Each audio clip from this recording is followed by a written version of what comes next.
안녕하십니까. 구형식의 취재 수첩입니다. 지난 7일 이화영 전 경기 평화부지사의 1심 선고가 있었습니다. 쌍방울 대북 송금 등 여러 가지 혐의에 대한 법원의 판단이 내려졌는데요. 가장 주목받은 혐의는 역시 쌍방울의 대북 송금 관련 혐의였습니다. 법원은 쌍방울 그룹이 북한에 건넨 800만 달러 중에서 북한의 스마트팜 사업 지원 명목 164만 달러, 이재명 민주당 대표 방북 비용 명목 230만 달러에 대해 유죄를 선고했습니다. 외환거래법을 위반했다는 건데요. 이재명 대표의 방북 비용을 쌍방울에 대납시켰다는 검찰의 공소 사실을 거의 인정했습니다. 이를 바탕으로 검찰은 그저께 이재명 민주당 대표를 불구속 기소했고요. 그래서 오늘은 쌍방울 대북 송금 관련 국정원 문건을 특정 보도했던 봉지욱 뉴스타파 기자 모시고 1심 판결문을 한번 짚어보도록 하겠습니다. 어서 오십시오. 네, 안녕하십니까. 예. 지난 7일에 이화영 부지사 1심 선고 네. 결과를 주의 깊게 보셨을 텐데 네. 혹시 1심 선고 전에 혹시 예상한 게 있었습니까? 어떤 뭐 결과라든지 아니면은 글쎄요, 근데 그 전에 이미 작년에 네. 그 재판부에 대해서 뭐 기피 신청을 하고 그랬잖아요. 그렇죠. 예. 그때는 제가 사실 이 사건 잘 몰랐었고요. 이 사건 지금 취재한 게 한 달밖에 안 됐습니다. 근데 이제 취재를 하다 보니까 만약에 검찰에서 어떤 문제가 있었는데 재판에서 바로 잡히지 않는다면 문제잖아요. 예. 근데 지금 보니까 결과적으로 보니까 검찰 수사 단계에서도 어떠한 문제점이 있었던 걸로 보이고 그것을 뛰어넘는 지금 판결이 나온 것 같거든요. 예를 들면 검찰이 취사 선택해서 증거와 진술을 취사 선택해서 수사를 해서 기소를 했다면 판사 입장에서는 검찰이 제시한 증거가 진실인지 이 사람들이 갑자기 진술이 막 일치하고 달랐던 진술이 막 여러 사람의 복수의 진술이 하나의 그 일치된 진술로 변화되는 과정이 수사 기록 속 안에 있습니다. 그리고 재판 과정에서도 그걸 판사가 봤을 텐데 이번 판결은 뭐랄까요? 판사는 검사보다 한 단계 더 위에서 한 단계 더 나아가서 또 취사 선택해서 판결을 내린 게 아닌가 그렇게 생각이 듭니다. 생각보다 굉장히 그 중형이 나왔잖아요. 방용철 그러니까 사실 9년 6개월인데요. 상당히 중형이죠. 네. 예. 어차피 이제 뇌물 1억 원 이상의 뇌물은 특가법상 뇌물이라서 징역 10년 이상의 이제 중형은 맞는데 이화영 부지사가 그렇다 치고 그러면 쌍방울 북한에 100억 원을 보냈던 800만 달러를 보냈던 쌍방울 특히 그날 같이 선고를 받은 방용철 쌍방울 부회장은 중국에서 거의 살다시피 하면서 아주 핵심적인 역할을 했던 그렇죠. 분이거든요. 근데 이날 이분은 징역 2년에 집행유예가 나와서 풀려났습니다. 참. 그리고 이제 다음 달 12일에 김성태 쌍방울 회장 주범 아닙니까? 김성태 쌍방울 회장은 지금 따로 선고를 해요. 이것도 특이한데 지금 제 생각에는 네. 검찰에서 김성태 회장에 대해서 구형을 3년 6개월을 했어요. 근데 징역 3년 이하는 만약에 징역 3년 이하는 집행유예가 나올 수 있습니다. 네. 징역 3년이 넘어가면 집행유예를 못 해요. 징역 3년에 집행유예 5년이 이제 집행유예 최대로 할 수 있는 건데 검찰이 구형을 3년 6개월을 했다면 선고는 그보다 낮아질 거 아닙니까? 그렇죠. 그렇다면 집행유예도 가능해지는 시나리오가 나오는 거죠. 그렇다고 해서 이제 제가 보니까 그러니까 좀 우려했던 검찰에서 어떤 진술 짜맞추기 그리고 저희가 보도했던 증인 매수, 금품 증인 매수 이거는 의혹이 아니고 사실로 지금 저희가 확인을 한 거거든요. 예. 집을 가봤고 쌍방울에서 안보수 아태협 회장 이 재판의 핵심 증인이었던 증인에게 집을 사주고 그런 게 네, 있고 딸에게. 그리고 집만 사준 게 아니고 사실 변호사비를 지금 대준 정황도 있습니다. 6,200만 원이라고 정확한 금액까지 나오는데 그거는 실질적으로 정말 최종적으로 갔는지는 지금 그게 확인이 안 돼서 저희가 보도를 못 하고 있습니다만 여러 가지 금품이 건네진 정황이 있고 금품을 건네주자마자 안보수 회장이 기존의 진술을 완전히 뒤집습니다. 그러면서 이 판결문의 이 판결문에 특이하게도 물증이 없어요. 그렇죠. 진술만 있죠. 이화영 전 부지사가 쌍방울이 북한과 거래하면서 돈을 건넸다는 것 자체 이화영 부지사는 몰랐다고 그러잖아요. 네. 근데 이화영 부지사가 그게 아니라 다 알았고 한패야라는 게 판결의 결과인데 그게 물증은 없고요. 김성태 회장, 방용철 쌍방울 부회장 그리고 안부수 아태협 회장 이 세 명의 일치된 진술인데 여기서 제일 중요한 증인은 누구냐면 안부수입니다. 왜냐하면 김성태와 방용철은 쌍방울 식구잖아요. 그렇죠. 뭐 회사를 위해서 입을 맞출 수도 있는 거잖아요. 그런 게 있는 것이고 근데 이 두 명의 진술이 신빙성을 얻기 위해서는 안부수가 저 사람들 말 맞아요. 저도 들었어요. 저도 봤어요라고 하면 이 사람들의 증언을 이 두 명의 증언을 뒷받침해 주는 게 되거든요. 그렇죠. 그래서 실제로 판결문에 보면 이 세 사람의 진술이 구체적으로 일치하고 모순되지 않고 또 이 세 사람이 굳이 허위 진술을 할 뚜렷한 동기가 없다. 그래서 이 세 사람의 말은 믿을 만하다. 그래서 이 세 사람의 입 그리고 말 진술이 이번 판결의 결정적인 증거가 된 거죠. 지금 언론에서 뭐 국정원 문건이 결정적 근거가 됐다. 이런 보도가 있는데 그건 아닙니다. 네.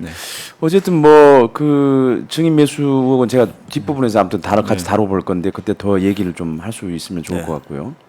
어쨌든 이화영 부지사에게 특가법상 뇌물수수, 정치자금법 위반, 외국환 거래법 위반, 증거인멸 교사 혐의 이제 이런 혐의들이 있었는데 1심 재판부는 특가법상 뇌물수수하고 외환거래법 위반, 그다음에 증거인멸 교사 혐의에 대해서 총 징역 8년과 벌금 2억 5천만 원을 선고했고요. 그리고 정치자금법 위반에 대해서는 징역 1년 6월을 선고를 했습니다.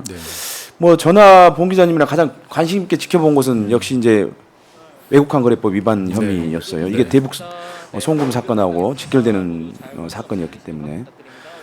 근데 검찰은 이재명 대표가 이제 경기도지사 시절에 800만 달러, 500만, 300만 달러죠. 이렇게 구성이 되는데 지난 7일 이화영 지사 1심 재판부에서는 800만 달러 중에 394만 달러에만 대해서만 사실 유죄를 선고를 했어요. 이것도 이제 164만 달러 이건 스마트팜 지원이고 230만 달러는 이재명 지사의 방북 비용이다 이렇게 됐어요.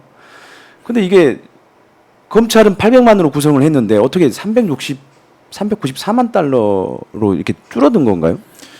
그러니까 처음에 선고날 판결문이 안 나왔잖아요. 예. 판결문이 보니까 365쪽이에요. 예. 근데 선고날은 그 기자들한테 이 선고를 간략히 요약한 보도자료 두 맞아요. 장짜리 보도자료만 줬는데 그것만 봐서는 사실 이해는 안 됐는데 아마 이럴 것이다라고 생각한 부분이 있었는데 그게 맞더라고요. 판결문을 보면 뭐냐면 돈이 간 거는 800만 달러. 2019년에 6차례에 걸쳐서 나눠서 800만 달러가 북한의 조선 아태위란 곳은 조선 아시아 태평양 위원회라는 곳인데 통일전선부의 산하 기관이에요. 그러니까 대외 기관. 그러니까 통일전선부의 김영철 통전부장은 그러니까 통일전선부란 곳은 우리로 치면 국정원과 그 통일부를 합친 그렇죠. 개념입니다. 그래서 통일전선부 김영철 부장이 조선 아태위의 위원장을 겸직합니다. 그러니까 우리로 치면 공무원이 산하기관, 대외 산하기관의 대표를 겸직하는 거예요. 그래서 조선 아태위의 이제 송명철 부실장이라는 분한테 가거든요. 그래갖고 영수증이 4장이 있는데 그렇죠, 예. 그 영수증 보셨죠? 네네. 네, 영수증 보셨는데 그 영수증 4장 돈을 받았으니까 영수증을 써줬을 거 아니에요. 네. 근데 마지막 장 2019년 12월 1일자 마지막 영수증 200만 달러만 북으로 갔다. 조선노동당으로 갔다라고 인정을 한 거예요. 왜 이런 판결이 나오냐면 이거 굉장히 복잡한 얘기인데 간단히 말씀드리면 미국이 북한에 대한 제재가 있잖아요. 그렇죠. 전에 원비어라는 그 병사가 네. 북한에서 죽고 하면서 굉장히 관계가 나빠졌고 원비어법이라고 그래서 북한의 뭐 자금이나 이런 걸 미국은 그냥 동결해 버립니다. 그래갖고 그 미국의 제재를 어기면 뭐 미국에서 생산하는 원료가 뭐 10% 이상 들어간 건 아예 수입을 할 수도 없고 수출도 할 수도 없고 굉장히 강한 제재가 있어요. 그 유엔 안보리 결의가 있어요. 그렇죠. 유엔 안보리 결의 이것도 유엔 제재입니다. 예. 북한에 대해서 돈 주면 안 돼요. 예. 그래갖고 누구한테 대해서 돈 주면 안 되니까 다 찝어요. 단체를 찝고 단체 누구 개인 누구 이렇게 명시가 돼 있고 그거에 근거해서 우리의 기획재정부도 누구에게 돈 주지 말라고 돼 있어요. 근데 거기 조선 아태위, 조선 아시아 태평양 위원회는 없습니다. 없어서 그게 문제가 되는 거예요. 그냥 판결을 하면 이건 다 문제가 돼야 되는데 네. 판사가 그럴 수는 없었을 거 아닙니까? 네. 받은 사람은 한 사람이 받은 그 영수증이 4장이 있는데 마지막 거만 유독 요거는 조선노동당으로 간 거야. 왜냐하면 조선노동당은 그 제재 대상에 있거든요. 그렇죠. 근데 예. 제재 대상이죠. 그렇게 한 거예요. 200만, 네. 200만 분만 다 하진 않은 거예요. 근데 그 근거가 판결문에서 굉장히 모호합니다. 예를 들면 어떤 판사가 근거를 가지고 그 2019년 12월 1일자 요 영수증 요거는 조선노동당으로 갔을 거야. 근데 앞에 거는 안 갔을 거야. 자의적인 판단을 내린 겁니다. 근데 만약에 지금 이런 것도 사실은 2심 가서 굉장히 다툼이 될 텐데 전부 무죄 날 가능성이 있어요. 그 자체 때문에. 그러니까 이제 그 외국환 거래법 위반은 2개가 있더라고요. 그러니까 어떻게 죄가 되냐면 제가 만약에 해외 나가는데 1만 달러 이상 몰래 캐리어에다 넣어가지고 1만 달러 이상 몰래 훔쳐가지고 나가면 이건 밀 반출이잖아요. 네. 이 반출에 대한 그 자체로 그러니까 그 단어를 처벌이 수출이라고 되고, 하대요. 예, 수출이라고 돼 예. 있고 지급이라고 되는 거는 이거 갖고 나가서 제가 뭐 북한 사람한테 줬어요. 예, 근데 그렇죠. 그 북한 사람이 일반 사람한테 주면 그건 또 제가 안 되고 아까 말씀드렸듯이 우리 기획재정부에서 누구누구는 제재 이렇게 대상으로 제재 돼 대상으로 그 정확히 지목돼 있는 사람한테 줬을 때 제가 되는 건데 지금 이거는 어찌됐든 그 말씀드린 그 200만 달러는 갖고 나간 것 자체는 죄가 된 거예요. 그렇죠. 밀반출했으니까. 네, 왜냐하면 밀반출. 쌍방울 직원들이 한 40명이 동원이 돼서 3만 불에서 8만 불 사이를 갖고 가요. 캐리어에 대담하게. 그랬다가 일부 걸려요. 한 3명 걸렸어요. 걸려가지고 그 사람들 뭐 벌금 받고 그랬단 말입니다. 근데 어찌됐든 막 갖고 나가서 그걸 다시 중국에서 모아서 중국 단둥에서 조선 아태이 송명철 부실장한테 이제 줬다는 건데 이거를 만약에 노동당으로 갔는지 안 갔는지 알 길이 없고 그렇잖아요. 근데 판사는 어떻게 얘기하냐면 요 200만 불은 이재명의 방북 비용이야. 근데 이재명은 경기도지사고 이 정도 인물이 북한에 가려면 조선노동당이 허락하거나 움직이지 않으면 안 돼. 따라서 이 돈은 조선노동당으로 갔을 거야. 그렇다면 그 앞에 스마트팜 500만 불 대신 대납했던 거 그건 왜 안 갔냐? 조선 아태이 똑같이 갔는데 이거는 인도적 지원에서 해준 거야. 따라서 이건 거기까지 가지 않고 조선 아태이 사업청에서 한 걸 거야. 라는 게 판결입니다. 지금 판결문의 내용. 그러니까는 사실 만약에 조선 아태이가 제재 대상이 아니기 때문에 조선 아태이로 간 걸로 인정을 하면 다 무죄를 해야 되는데 네. 무죄 내릴 생각이 없었던 건가 봐요. 그럼 판사는. 그래서 굳이 또 이제 확인할 수도 없는 조선 이렇게 보시면 노동당에 되죠. 갔다라고. 조선 노동당의 200만 불이 감으로 인해서 이재명의 방북이 실제로 추진됐다. 북한에 이재명의 방북을 위한 쌍방울의 대납 돈을 대신 내고 쌍방울이 이재명을 북한에 보내기 위해서 추진했다는 걸 사실로 인정을 하려면 조선 노동당으로 갔다고 해야 되는 거예요. 조선 노동당으로 안 갔다 그러면 이 죄 자체가 성립이 안 됩니다. 그러니까 그렇죠. 이재명의 방북 비용이 맞다라는 그 판결문에 그걸 쓰려면 이 영수증 4장 중에 한 장만 딱 인정을 해야 되는 거죠. 그러니까 저는 상식적으로 제가 그 판사보다 법은 모르지만 전 상식은 있잖아요. 우리 예. 일반 국민들이 상식적으로 봤을 때 똑같은 사람한테 돈이 갔는데 유독 한 개는 위에 노동당으로 가고 나머지는 안 갔을 거야라고 하는 게 무슨 근거에 의한 건지 거기에 대해서는 판사도 정확히 설명을 하지 그러게 못하죠. 그 영수증 저도 봤는데 뭐 영수증 그 명칭도 다 달라요. 뭐 수령증, 인수증 뭐 다 다르고. 근데 어쨌든 간에 그 참 우리 판사님께서는 이게 200만 달러는 조선 노동당에 직접 지급됐다라고 그렇게 판결문에 판시를 했어요. 아주 딱 그 찝어가지고. 근데 그 이게 상대가 북한이잖아요. 이재명 대표에 대한 혐의가 제3자 뇌물이잖아요. 네. 거기서 제3자가 북한 아닙니까? 북한이잖아요. 근데 북한을 뭐 북한 사람들을 불러다가 뭐 재판에 증인으로 세울 수도 없는 노릇이고 이 돈 진짜 조선 노동당에 갔습니까? 물어볼 수도 없는 노릇이잖아요. 그렇다 보니까 이런 이제 좀 국가보안법이나 북한과 관련된 사건에서는 일치된 진술과 증언이 중요한 거는 사실입니다. 근데 그 증언의 신빙성을 따질 때 굉장히 합리적이고 그것조차도 사실은 굉장히 뭐랄까 어떤 의심을 상당히 해야 되는 거죠. 통상적으로 판결문에 자주 나오는 표현이 뭐냐면 판사로 하여금 합리적인 의심이 들지 않게 검사가 이 사람이 죄가 있다는 걸 증명하라는 거예요. 그렇죠. 검사가 그걸 충분히 증명을 하지 못하면 아 내가 의심이 있어. 그렇게 되면 피고인의 이익을 우선해야 된다는 게 우리 대법원 판례입니다. 맞습니다. 그러면 피고인은 무죄가 되는 건데 이거는 재판은 그렇게 되지 않았죠. 피고인에게 약간 이익이 되게 유리하게 해야 됨에도 불구하고 그때는 그냥 판사가 자기의 의견을 내 생각에는 이러니까 이건 이랬을 거야 라고 하면서 판단을 내려버리죠. 판사는 양심에 따라서 선고를 하기는 하지만 그 양심이란 것도 어느 정도 상식과 합리에 부합을 해야 되는데 제가 볼 때는 검찰 수사 기록을 제가 봤을 때도 모순점이 굉장히 많고 판결문도 판결문 안에서 모순점이 굉장히 많습니다. 예를 들면 지금 쌍방울 측의 주장, 김성태의 주장을 다 받아들였잖아요. 네. 그럼 김성태는 오로지 경기도와 이재명을 위해서 북한에 800만 달러를 건넨 거죠. 그렇죠. 하지만 근데 김성태가 2019년 1월과 5월 북한과 맺은 MOU와 사업 합의서의 내용은 예전에 현대아산이 금강산 관광할 때 현대아산은 대기업입니다. 그렇죠. 대기업이 금강산 관광할 때 그때 얼마 줬습니까? 사업 권리금으로 3,500억 줬습니다. 금강산 관광을 위해서 3,500억을 줬는데 지금 김성태는 그 논리 이 지금 판사의 판결의 논리에 따르면 경기도와 이재명을 거를 800만 달러만 줬고 쌍방울의 그 사업 합의서에는 내용이 뭐냐면 북한의 광물 자원 개발, 뭐 백두산과 어떤 무슨 관광단지 개발, 철도 사업. 이거는 그 현대 아산과 비교해서도 말도 안 되게 사실상 북한 전체를 쌍방울이 그냥 어마어마한 독점해서 개발하는 사업권이죠. 거예요. 예, 근데 10원도 안 주고 하게 된 거죠. 그 사업에 대해서는 10원도 안 주고 했다는 게 지금 판결의 내용인 거예요. 그러니까 저는 한 달밖에 취재는 안 했지만 이건 너무 상식에 어긋나는데? 라는 거고 그렇다면 대북 사업을 오래 하신 분들한테 제가 물어봤어요. 이게 가능한 일입니까? 말도 안 되는 소리 하지 말라. 북한 사람들을 만날 때는 우리가 항상 선물. 저도 만나봤습니다. 북한 사람들. 네. 그 2018년에 북경에 있던 그 참사관, 그 북한 대사관의 참사관들을 만나봤는데 기본적으로 만나려면 준비가 되면 선물해야 되고 그 저녁 식사는 이런 걸 다 저희가 사야 돼요. 그리고 그때 당시 저희가 북한에 가서 취재를 하고 촬영을 하려고 했을 때 이분들이 요구를 한 게 있어요. 제가 기획안을 딱 보여줬더니 그 봉동지 하면서 요거 있잖아, 요거 이렇게 생긴 거, 그거 있잖아. 뭐 그랬고 뭐요? 그랬더니 이렇게 네모나게 생긴 거 있잖아요. 태블릿 PC, 아이패드. 아이패드. 기획안을 아이패드에 담아서 달라고 그러더라고요. 그러니까 아이패드를 하나 달라는 거네요. 실제로 지금 쌍방울이 북한 사람들 만났을 때도 그 기획안 아이패드에 담아서 줬습니다. 네. 아이패드를 그렇게 좋아하더라고요. 네. 그리고 북한 식당에 가서 그때 뭐 이렇게 저녁을 먹었는데 150만 원이 나왔어요. 네. 왜 150만 원이 나올 수가 없는데 이분들이 평소에 외상했던 것까지 다 저희한테 덤터기를 씌운 것 같아요. 그 정도로 북한 대북 사업이란 것은 돈이 많이 왜냐면 북한은 맞아요. 가난하잖아요. 네. 저희한테 뭐라 그랬냐면 월급이 안 나온 지 오래됐다고.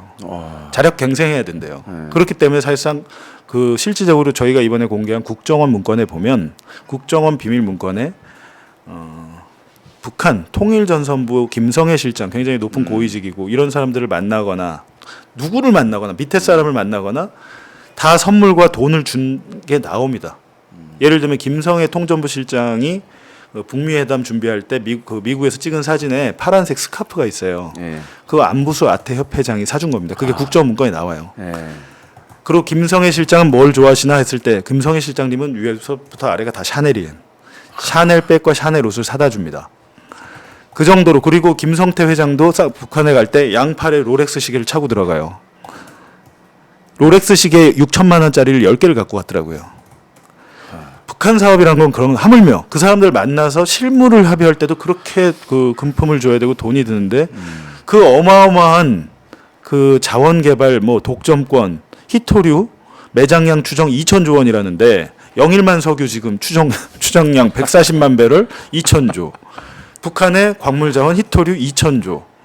생각해 보세요. 쌍방울이 네이 만들다가 팬티하고 그거 만들다가 광물 자원 개발할 수 있습니까? 말이 안 되잖아요. 말이 안 되는 사업 계획을 그러니까 우리는 지금 이거를 사건을 디테일하게 볼 게 아니라 제가 이제 저도 한 달쯤 되니까 좀 이렇게 넓게 보면 애초에 말이 안 되는 거예요. 그렇죠. 김성태는 이 말이 안 되는 합의서를 가지고 공표하고 싶었던 거예요. 외부에. 자, 우리가 이런 엄청난 지금 북미 2019년 2월에 북미 하노이 회담 결렬되고 노딜 선언되고 아무 성과 없이 끝나고 남북 관계도 안 좋을 때 저희가 이런 엄청난 계약을 맺었어요라는 것을 외부에 공표하고 싶었는데 북한에서 그걸 못하게 한 거예요. 그때. 그러면 김성태가 어떻게 해야 되냐? 이걸 공표하고 싶잖아요. 그럼 북한의 허락이 있어야 되잖아요. 그렇죠. 그래서 자체적으로 자기가 방북을 추진합니다. 둘 중에 하나였어요. 이재명 지사가 가도 좋아.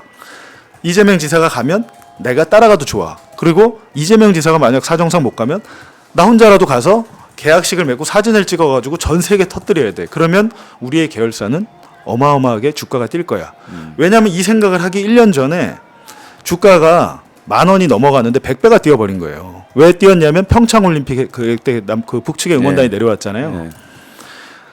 그 쌍방울 계열사 나노스라는 데는 원래 우리 저희 카메라 여기 그 갤럭시 카메라의 모듈을 공급하는 업체인데 그 업체가 어이없이 그 대북 그 테마주가 되는데 대북 테마주가 된 이유는 그 업체의 주요 최대 주주가 광림이라는 쌍방울 또 다른 계열사예요. 네. 근데 광림이 뭐 예를 들면 크레인이랄지 우리가 그 보면 특수한 차들 이제 소방차랄지 이런 일반 차 트럭이나 이런 걸 개조해 갖고 특수 차량으로 만드는 곳인데 북한에는 사실 그 사회간접 자본이 없기 때문에 남북 관계가 좋아지면 그런 것들이 수요가 많아질 거다 해서 광림이 나노스의 대주주고 그렇기 때문에 나노스가 대북 테마주로 분류가 되면서 2018년 중순에 이 회사의 그 주가가 5조 가까이 됩니다. 그러니까 불과 2년 그로부터 1년 전에 거래 정지됐다가 예. 거래가 재개된 지 얼마 안 된 시점이에요. 거래가 재개된 지 한 7, 8개월밖에 안 된 시점에서 코스닥 3위까지 이제 시총이 올라가는 거죠. 그러면 또 하나 보셔야 될 게 이 나노스란 계열사의 90% 이상의 지분은 일반 개미 투자자가 아니에요. 그렇죠. 다 쌍방울이 갖고 있습니다. 쌍방울에 아까 말씀드린 광림이 있고 또 쌍방울이 그 네이 만든 데가 있고 김성태가 만든 투자조합 이 세 개가 대부분의 지분을 다 갖고 있기 때문에 거의 90% 가지고 이 주가가 점프를 하면 다 김성태 거가 되는 거거든요. 근데 김성태가 그때 매각을 못했죠. 왜냐하면 관계사잖아요. 계열사는 그 주식 매각 제한이 있습니다. 일정 기간 못 팔게 돼 있어요. 주식을 갖고 있었던 게 아니라 전환 사채를 갖고 있었잖아요. 주식으로 전환할 수 있는 권리를 갖고 있었는데 그게 일정 기간 금지돼 있었어요. 그때 팔았으면 김성태는 조 단위의 부자가 됐겠죠. 눈앞에서 그게 올랐지만 못 파는 상황이어서 보호 예수가 2019년 말에 풀려요. 이게 그렇기 때문에 주가를 계속 다시 띄워야 되는 니즈는 있었던 거죠. 그렇죠. 근데 이런 것들에 대해서 판사는 공부나 연구를 안 하신 모양이에요. 제가 보니까 그게 아니라 김성태가 그럴 사정이나 이유가 없었다는 거예요. 그리고 김성태가 주식을 안 팔지 않았느냐? 주식을 못 팔았죠. 그 보호예수 그에 걸려 있었고 여러 가지 사정이 있었고 그렇게 제주주가 주가를 인위적으로 부양한 다음에 팔아버리면 금감원에서 조사를 나와서 검찰 수사를 받게 됩니다. 김성태는 이미 2010년에 쌍방울 인수하면서 주가 조작한 것 때문에 2014년에 뒤늦게 걸려서 2017년에 징역형 집행유예를 받습니다. 주가 조작으로. 주가 조작으로 감옥에 있다 나온 사람이에요. 그걸 경험했으니까 공부가 얼마나 잘 돼 있어요. 이렇게 했다가 옛날같이 똑같이 했다가는 또 처벌받아. 법망을 피해가는 방법을 쓴 거죠. 그래서 내가 전환사채를 갖고 있고 주식도 갖고 있는데 이 주식을 내가 팔면 내가 대주주고 배임이 되고 회사에 장난치고 주가 조작한 게 되고 금감원이 와라는 걸 알고 있으니까 어떻게 하냐면 이 주식 중에 일부를 차명으로 돌려놔요. 직원들한테. 차명으로 만들어 놓은 다음에 직원들을 시킵니다. 그 주식을 담보로 대출을 받아와. 주식담보대출.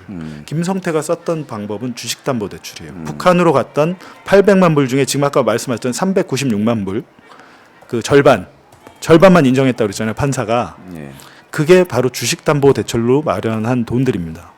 그리고 아까 그 말씀 그렇죠. 설명 안 드렸는데 나머지 404만 불을 왜 인정 안 했냐면 환치기 업체를 통해서도 했어요. 그러니까 800만 불 전체를 그 주식담보대출로 했는데 절반은 환치기 업체를 통하고 환치기 업체라는 건 이제 뭐 국내 명동이나 이런 데 가면 있잖아요. 그래갖고 제가 이제 뭐 3억을 주면 이거 저기 중국 단둥에서 제가 좀 받을 수 있게 해주세요. 그럼 이 사람한테 3억 주면 이 사람이 뭐 몇 천만 원 수수료 떼고 그렇죠. 2억 뭐 7천만 원이다 하면 2억 7천만 원치 중국 단둥에서 제가 위안화나 그렇죠. 예. 달러로 받을 수 있잖아요. 그럼 받아갖고 갖다 주면 되잖아요. 그렇죠. 800만 불 중에 404만 불은 그 방법을 한 거고 396만 불은 직원들을 시켜서 배달을 시켰는데 여기서 문제가 뭐냐면